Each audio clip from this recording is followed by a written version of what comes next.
it's Amanda, and I'm coming to you with a review / comparison and a giveaway. So, yeah, as you can see from the title, we're going to be talking about the Parker 51. I have the new version, and I also have a vintage version, and I also have a, I don't know if you want to call it a knockoff or a copy or a whatever, an imitation. I have a WingSung 601. So, yeah, so I'm going to go ahead and compare these because they're all pretty similar, and maybe you can make your own decisions about whether or not you want to purchase one. So, first of all, it comes in this white box with pretty much no markings. There's a sticker. I have the burgundy version with medium nib, and it has some information here about like distribution and stuff like that. So also, what I didn't notice before is if you need to contact them for service, this is the extent of your warranty. It's just go to parkerpen.com. Like, yeah. Anyway, you'll see what I mean when I get inside. So when you get inside, I have it upside down. You get it in a box like this. It's a pretty sturdy box. It's feels like it's covered with paper. Has the nice logo on it, Parker, established 1888. And then when you open it, you have the logo on here, and then you have the pen. And it's just the pen. That's how it came. It wasn't in plastic or anything like that. I've been using it, so it's kind of dusty. But yeah, so then you have the pen, and underneath, all you have is a cartridge. This pen does not come with a converter. I happened to get one when I purchased it because I knew that already, but this is the extent of what you get in the box. If you have seen, there's been a couple of reviews that have come out like last week and over the weekend, so if you've seen those, you'll know that's true. I actually had to go watch a video to make sure that I wasn't like missing paperwork since I'm giving this pen away. So yeah, so the reason I purchased this pen actually is because I was browsing around Pen Chalet, and which is where I purchased this from, and I was looking at some stuff, and I had some stuff in my cart, and then I realized that I had a credit, and I had a credit because some of you have been using my Pen Chalet referral link. I think I put it in one video one time, and I had enough of a credit to get this pen and the converter. So I decided that this would be fun to review and compare because I have a couple of similar pens, and yeah, and then do a giveaway. So we're gonna see how this review goes. But yeah, but I'm still gonna give the pen away. I think that it's fun, and if you've been looking for one and want one, you have a chance to win one here. So yeah, so I'm gonna move this. I have been writing with this pen all weekend, basically. I wrote with it all day Friday for work stuff. I used it over the weekend in some of my letters and things, and yeah, so I have had some experience with this pen, and I am kind of about it. It's a perfectly fine pen, but yeah, so we have the 2021 version. I have a vintage version, and I was trying to date it. Let me zoom in a little bit so you can see these a little better. I was trying to date my pen because I can't find my eBay listing. I've had this pen in my collection for like 3 or 4 years, and yeah, I want to say it was from the 40s, but it might be from the 50s. When I looked at some of the websites on the internet, I think it might be from 1950 or later, judging solely by the color, and like the cap is supposed to have some sort of date code on it, I think, and mine doesn't. Also, this was restored, so who knows. And then I also have a WingSung 601, which is an equivalent. Now, all 3 of these pens have different filling systems. This one is the Vacuumatic, which honestly or button filler, which honestly I can't stand. I don't like it. I don't like cleaning it. I don't like it. It does have the hooded nib. It is the inexpensive, I don't know if it's okay to call it a knockoff, but it is one of the inexpensive versions that you can find places. I don't have a Jinhao 51A to compare, otherwise I would have included that in this since it's a similar pen. Then I have my vintage Parker 51 in the teal colorway. I have a fine nib on this one. The nib on this one is also a fine. And then this one I have with the medium nib. And this is a screw cap, which is one of the things I really don't like about this pen. Yeah, and it has a medium nib, which I don't know if you can tell. Medium nib, I'll go ahead and compare. So here's the new version medium nib and the old version fine nib. And then also the WingSung version fine nib. So this is pretty similar, I have to say. So I'm gonna cap these.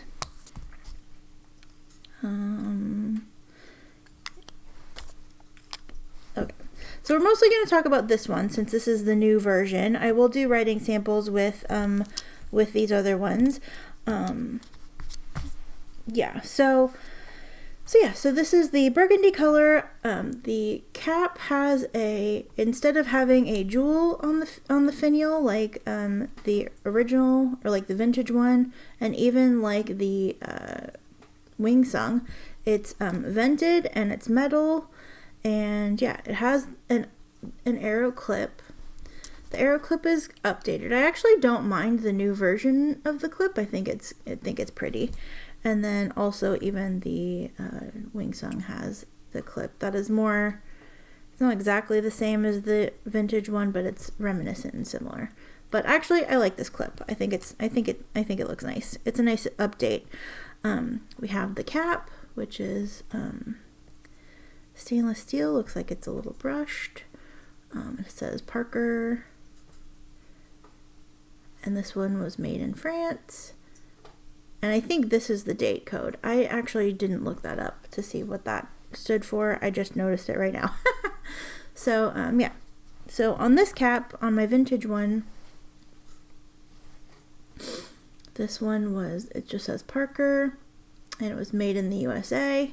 And then this is the WingSung version, and it has, I don't know if you can see it, 601, and then made in China. To fill this one, you unscrew this, and then you push the button. I'm not going to do it because it's full of ink. It's fun to fill, but it's hell to clean. And then this one is actually, let me zoom back out. This one is actually the aerometric version, so it has the squeeze converter. I don't typically like squeeze converters, but I don't mind it on this one. I don't really have a choice, so I just go with what it says. This is what it looks like. It has instructions, oops, to fill. Is it focusing? It says press ribbed bar firmly 4 times, which I think is what makes it. This is what one of the details of it being made in the 50s, I believe. Holding down pen point down, white point with soft tissue, use Parker ink. And then it says Parker 51. And then we go through that. So yeah, I do have some, I don't know if it's rusting or dirt on there, but yeah. So that's, I mean, it's an old pen, doesn't bother me. It writes just fine, that's all that matters. And then this one, as you can see, these two are both slip caps, which is honestly amazing. And this one is not. And I have to say, that's a con for me, because I am used to having this one and I keep wanting to pull it off. And I feel like I could break it if I'm not careful. So, yeah, so the body on this one, I have the converter installed in it. It's plastic body. I want to say that it says it's made of precious resin. It feels really fragile.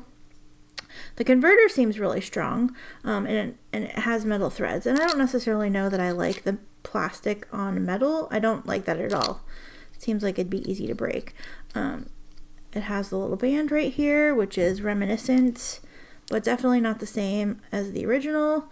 Yeah, and then here's what the sections look like. The section on this one appears to be a little longer, but also if you line this band up with the threads, it's about the same size.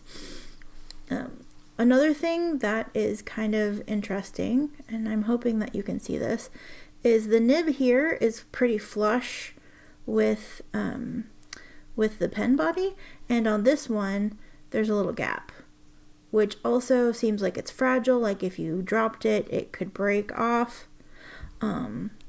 Yeah. So, and then this has an M on it, signifying that it's a medium nib. I don't have experience with the Parker Jotter. However, the nib that is used in the new version is the same nib as the Parker Jotter. This nib writes just fine. Yeah, I just don't know how I feel about the rest of it. Actually, I was looking up the Parker Jotters, and actually I think I like the way the Parker Jotters look better than this. So, looks-wise, I guess I would have a preference. As you can see, also, the body of the new version appears to be a little smaller. I didn't measure them, but you can see that's about half of an inch smaller. And if we compare, well, the WingSung, or yeah, the WingSung's about the same size as the original one. So yeah. So yeah, also on the WingSung, on the cheap version, I keep calling it the cheap version, on the I don't know what you want to call it, imitation copy, they managed to make the nib, it's not as flush as the vintage one, but it's way closer than this one. Hopefully you can see.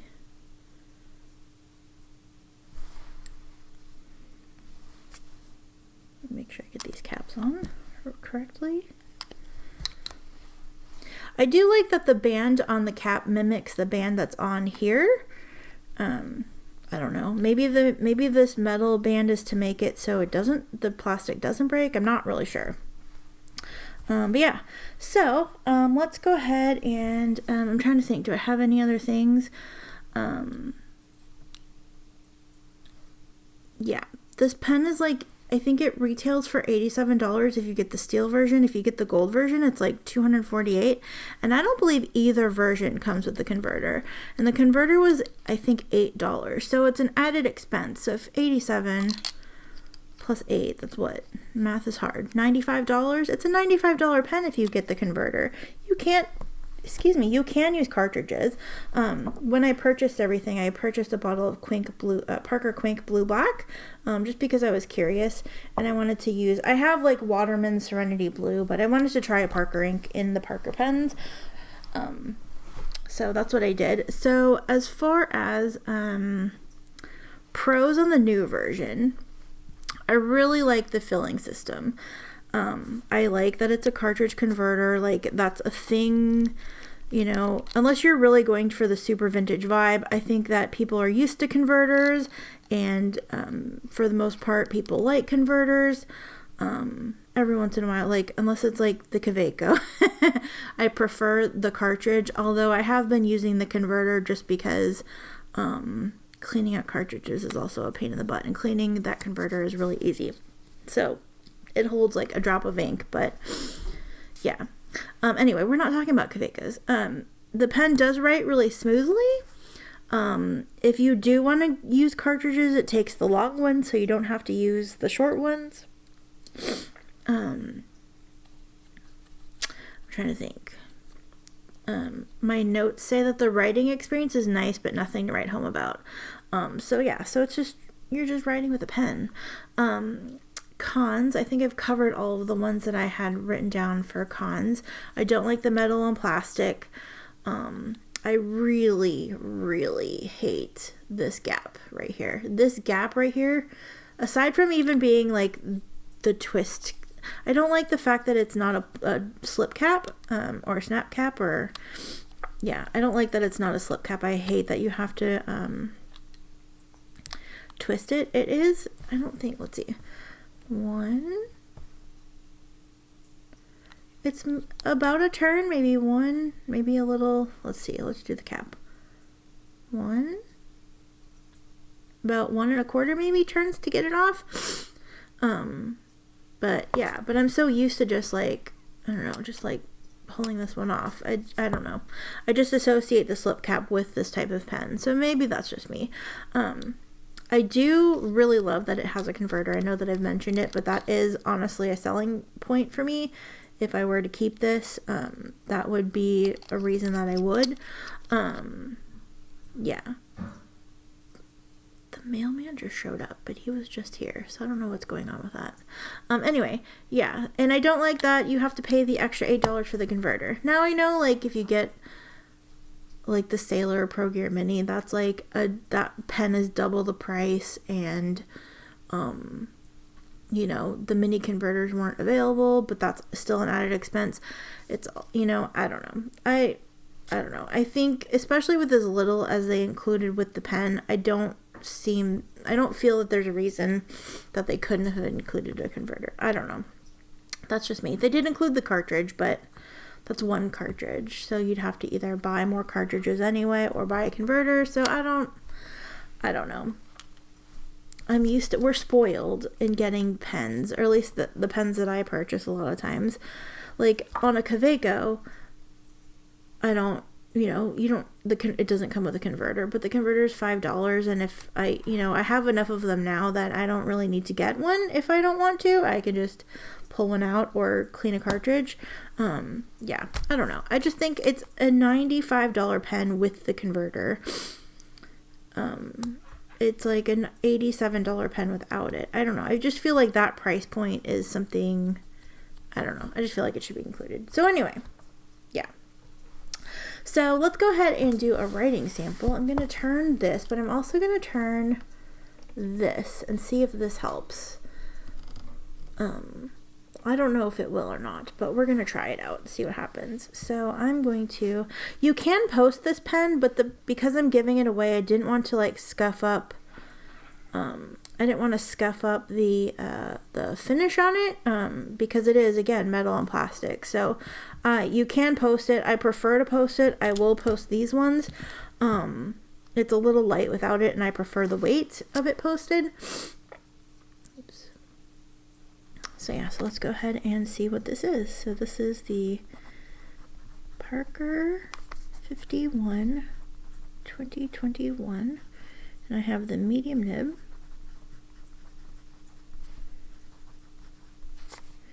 And the ink that we are using is Parker Quink.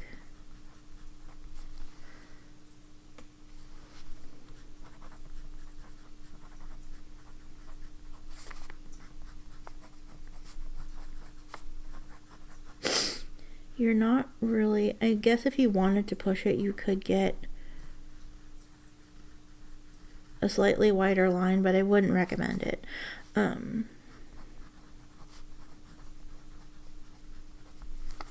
Sorry, I can tell that this is jiggling.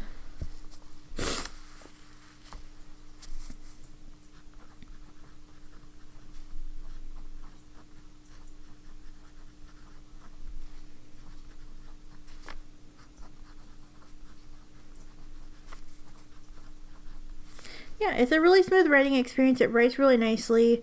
Yeah, there's nothing wrong with the writing experience of this pen. Yeah, I just don't, because I have the vintage one already, I think that I would just be happy with that one.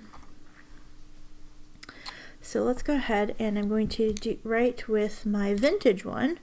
This is a fine nib on this pen, so it's gonna look a little different, but it's filled with the same ink. I filled all three of these pens with the same ink, so you could see.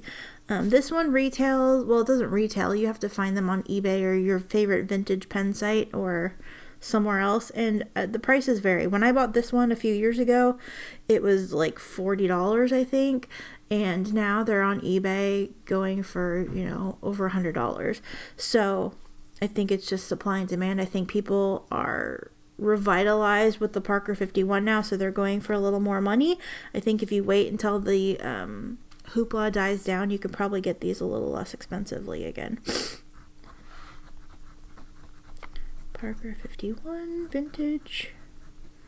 Again, I don't remember what year this is from, and this is a fine nib. Again with Parker, Quink, Blue Book. I ended up getting the bottle of this ink after watching Mosky Squirrel videos. I think he's been using like the Parker Blue and sometimes the Parker Quink Black, but he used the Blue Black a few times, and I just really liked it and wanted to try it because I like blue black inks. And I thought it would be a little more interesting in this pen than the washable blue or just the regular blue.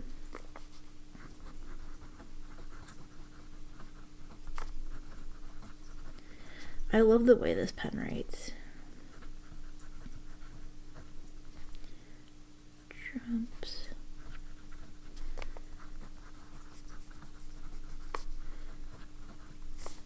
It's a really, again, this is a really smooth writer as well. I love this pen.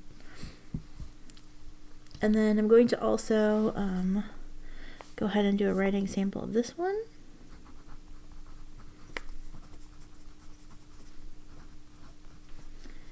So fine.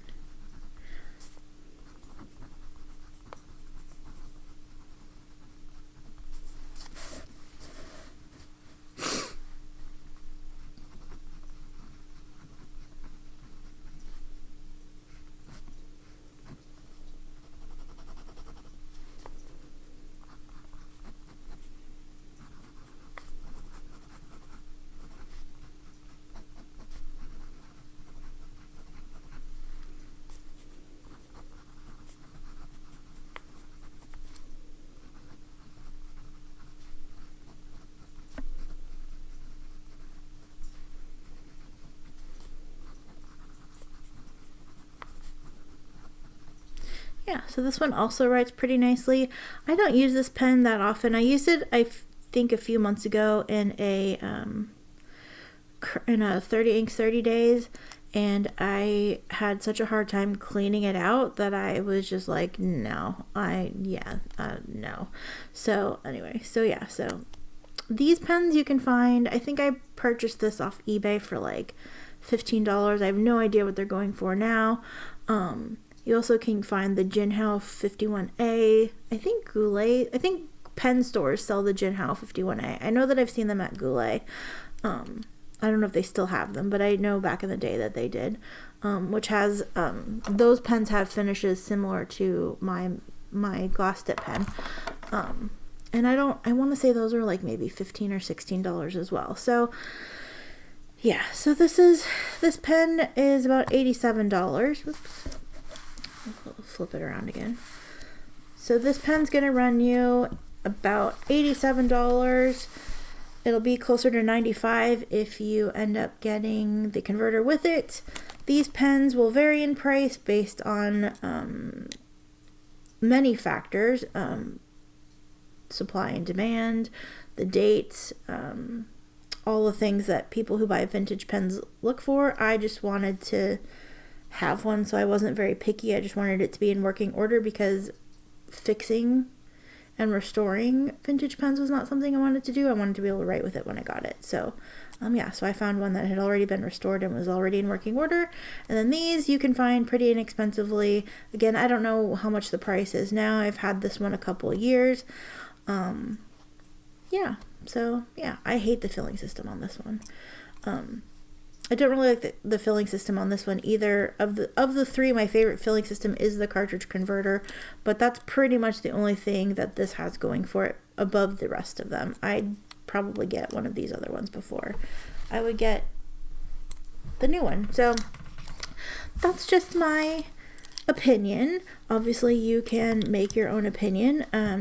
Again, this is the burgundy color with the steel nib, and yeah, I just think it's pretty and it's classic. But because this was the first thing that I've ever purchased with the referral credit from you guys, I wanted to do a giveaway. So I'm sorry that this wasn't a much more stellar review. I decided when I got it I wasn't going to do an unboxing. I was going to work with it for a few days, and I'm really kind of bummed that this is kind of a Debbie Downer sort of review. It seems like a lot of the pen people, at least a couple of the reviews that I only watched one review to get an idea of what was in the box, but it seems like, just like whisperings on the internet, it seems like people aren't really pleased with this for various reasons. So that's kind of a bummer.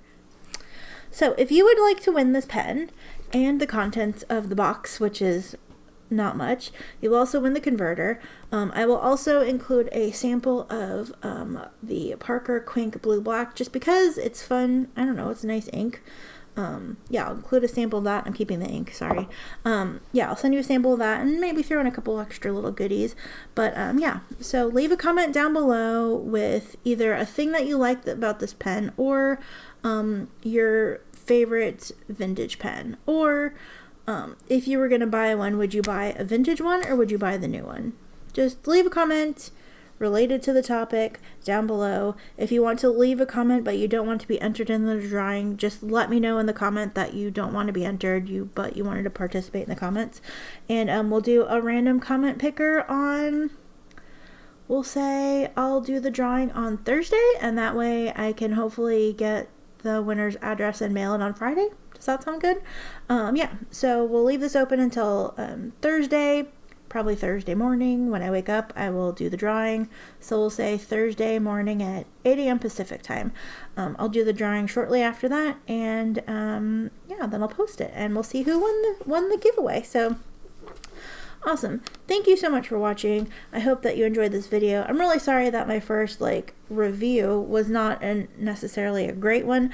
I plan on doing some more of these reviews and comparisons to pens that I have used. Maybe some of the ones that I've unboxed, I'd like to revisit some of those so you can see what I think of the pen now that I've used it.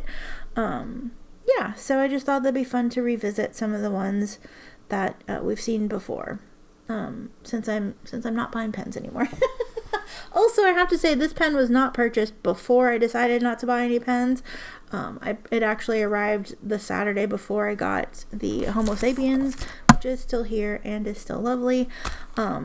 Yeah, this arrived Saturday, but I didn't get a chance to look at it, and then this arrived on the Monday, so yeah. So cool. So yeah, so I hope that you enjoyed this video. I'm rambling now, so I'm just gonna get going.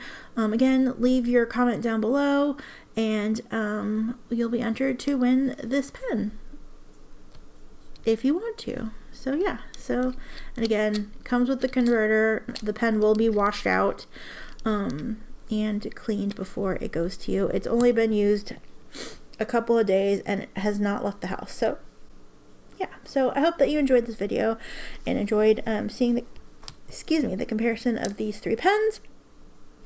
Excuse me, the hiccups. Next up, we're gonna be swatching Van Diemen's inks, I believe. I need to yeah, get together all of my inks, and we're gonna do a swatch fest for the rest of the Van Diemen's inks, and do a comparison of all the lines. And then after that, we'll go back to our ink studios. In the comments, it looks like the 640s, or sorry, not 640s, the 40s series was the one that was requested the most. So we'll start with the 40s and then hop around. I had requests for some of the other lines, so we'll start with the 40s, hop around to a different color family, and then come back to the 41s. So yeah, so don't worry, all of the ink studios will be covered.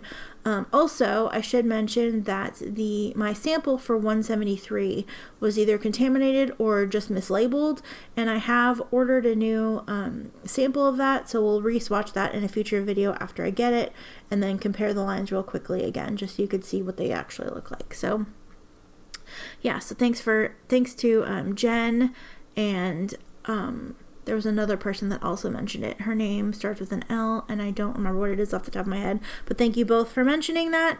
I really appreciate that. So yeah, because I want these reviews to be as accurate as possible.